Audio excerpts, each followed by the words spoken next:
Coming up on Tiger News, find out why yet another Memphis football player has been kicked off the team. And also, how the campus reacted to recent rape charges brought up against 3 Tiger students. Tiger News starts now.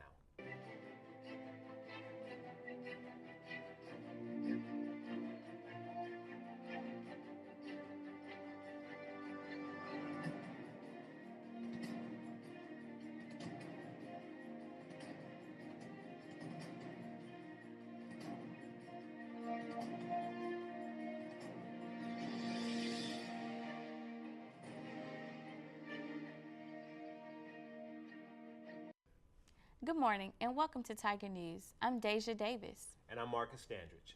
Thanks for joining us. Another Memphis Tigers football player had been kicked off the team, this time for a rape accusation. The alleged victim reported to the University of Memphis that she had been sexually assaulted by Ernest Suttles at his home, and she had been involved in a sexual relationship with Suttles for about 2 months. Once police charged Suttles with rape, the university announced its dismissal from the team for violating team rules in an off-campus incident. The university's statement also said that Suttles had been removed from campus. Sexual assaults on college campuses are all too familiar, and after a recent report, students are demanding more from administration. Tiger News reporter Jurnee Taylor has more. The Critical Conversation Initiative was launched last year at the university, and last week one was held for students in the community after the Daily Helmsman reported that a student was raped twice in 20 days and that her alleged assailants were still enrolled at the university. The headlining topic did not go unnoticed. Students protested on campus and even on social media. Like others, this critical conversation concerned many. The focus was ridding campus of abhorrent behavior, prevention, and ways to improve response during active investigations. The president sat alongside many of the university's leadership who answered questions. However, not all answers met everyone's satisfaction. You can't call anybody a criminal without being charged as being a criminal. So how can you call him out of his name and he has not committed a crime? So I don't think nothing's going to get done. Erica Scott's son was suspended from the university for more than 2 years after a female student accused him of harassment. Many in the crowd confronted the university for this suspension compared to the summer suspension of one of the alleged rapists. The administrators declined to answer by saying that each case is different and everyone is allowed due process. After a 2-hour session, many students still believe that their questions were not answered. President David Rudd ended the conversation by saying this is only the beginning and we will make progress. We will keep you updated on these critical conversations and how the university plans to keep students safe. For Tiger News, I'm Jurnee Taylor. The university will host another conversation for students only on November the 8th titled Pizza with the Prez. Some students who read about alleged rape incidents decided to express their opinions in different ways. A group of females and males showed their support for the alleged victim while they protested outside the university center. Protesters held signs that said, "There are rapists on your campus, and victims deserve better." The togetherness of our campus community. I loved the protest. I love the talks that we had, the awareness that was made from it. I felt like that was a perfect opportunity for our campus to come together and to talk about those things and to figure out what we can do to prevent that in the future. And I feel like, if anything, her story is going to make a difference. While others tweeted their skepticism and criticism of the females' accounts and actions the second time.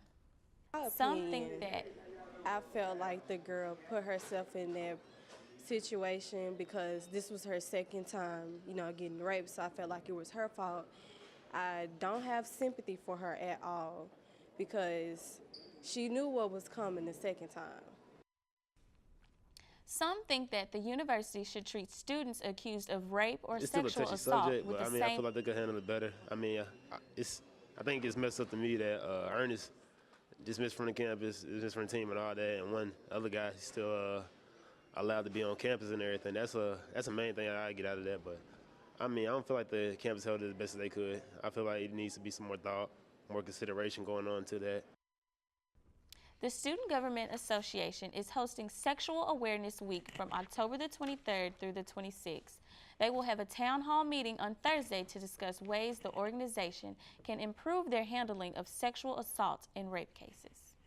When we come back, find out how Memphians painted the city pink, and also how soon the construction for the university's new recreation center will start and how long it will take to finish.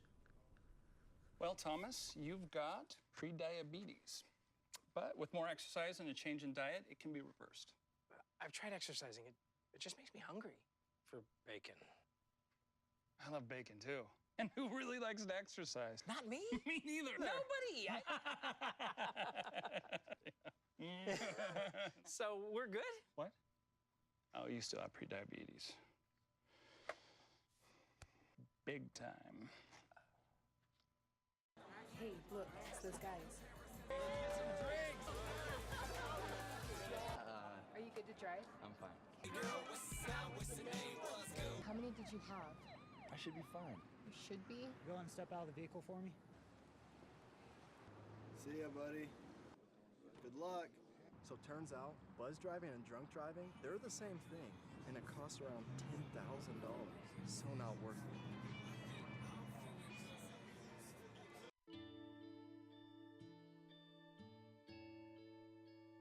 Calls me googly eyes. You know you're beautiful, right? You know that? Even you are beautiful. I got bullied for wearing glasses. Share if you're against bullying. We put it out there, just took off. 3 million people have shared this post. Don't let bullies get you down. I stand with you. Our whole family's wearing glasses. I wear glasses and I'm proud. I even have the army on my team. All the kind comments brought my child joy. I don't feel thank you is enough. Thanks.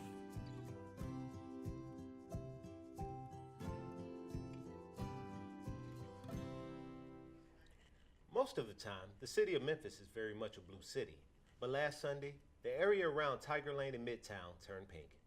The reason for this was the Making Strides Against Breast Cancer walk, and Tiger News reporter Christian Volk was there. Today's definitely not the best weather for a party and a walk, but these people behind me, they just don't care. They all took part in a party and the walk against breast cancer hosted by the American Cancer Society on Sunday. The goal? To have fun, celebrate life, and raise money for the fight against breast cancer. One of those fighters is Holly Baddick. It's her first event in public after a very long time. I've just gotten through chemo, so I'm just happy to be out in the world with everyone and celebrate. So it's great. It's raining, but it's great. 5,000 people braved the bad weather according to organizers. Most of them took part in the 5K run or walk. It's not about the time, it's about the community. The participants were cancer survivors, family, friends, caregivers, and kids. And that's what makes the event so special, says Sarah Bynum from the organizer team. See everybody coming together. I've seen men in tutus.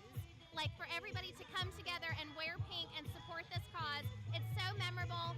Even the rain is going to make it even more memorable. The goal for this year is to raise $500,000 to support breast cancer research in Memphis. So far, the American Cancer Society already raised around $230,000. Reporting for Tiger News, Christian Volk. And this work truly helps. In the last 20 years, the death rates for female breast cancer has dropped nearly 40%, and that's very good news from the American Cancer Society. The University of Memphis is set to begin construction on the new campus recreation center by the end of the year. However, some students wonder if it will actually happen this time.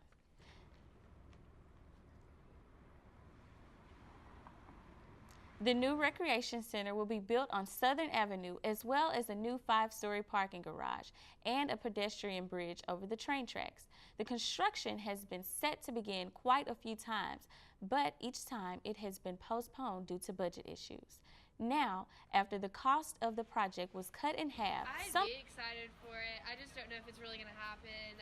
It'd be great, but I just know they've been talking about doing the railroad bridge.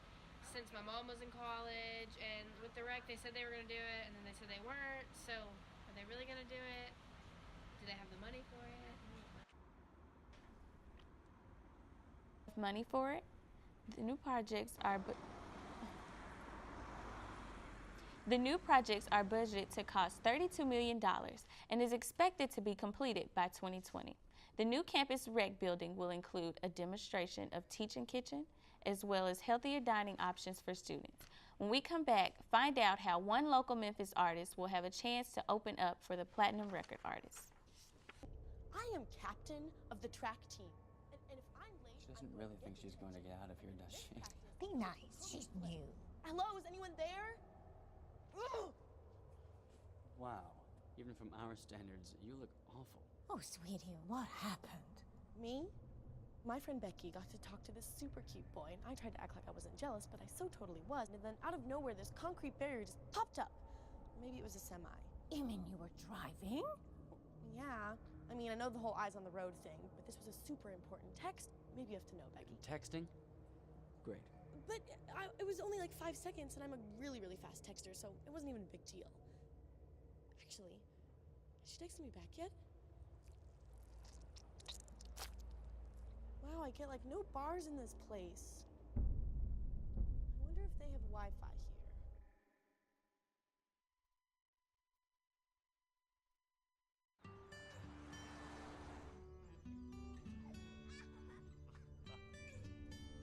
They say that when you're facing extreme danger, your life flashes before you.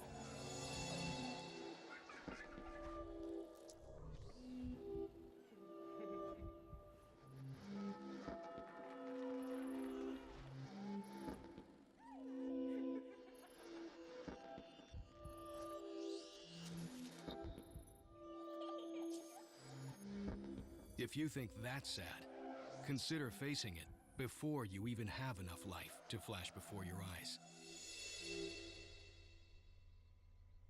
Car crashes are a leading killer of children 1 to 13. Deaths and injuries can be prevented by using the right car seat. Visit safercar.gov/the-right-seat to know what is appropriate for each age and size. This past weekend, hundreds of Memphians ran in a 5K or half marathon to support the Peer Power Foundation. All proceeds... Go! Get out of here! The Big River Half Marathon, Big River Crossing. Today we are here at Tomley Park where people from all over Memphis have come together to support Peer Power and run in a 5K race.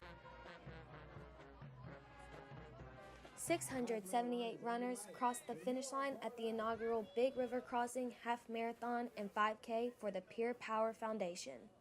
Peer Power is in a partnership called the Memphis Model with the University of Memphis, Shelby County Schools, and Peer Power. And this is where we hire University of Memphis students, as well as some high school students to collapse teacher-student ratio to prepare our students and better serve them to be academically successful. There's a program called the Complete Professional Program, and we have to complete like certain modules for it, and one of it is to serve the community. We had this opportunity to serve for the Peer Power Foundation, which is a nonprofit organization that helps students. They pretty much work as tutors and help other students, and that's a really good cause. Whether they walked, ran, or rode to the finish, every runner was there to benefit the Peer Power Foundation and raise awareness to valuing education. At Tomley Park, this is Allison, Plummer, Tiger News. All proceeds of this fundraiser went towards a cause that recruits and trains students, displaying excellence to be able to tutor their peers and encourage active learning. And that's all the time we have for Tiger News this morning. Please join us next week for another edition. Thank you. Have a great day.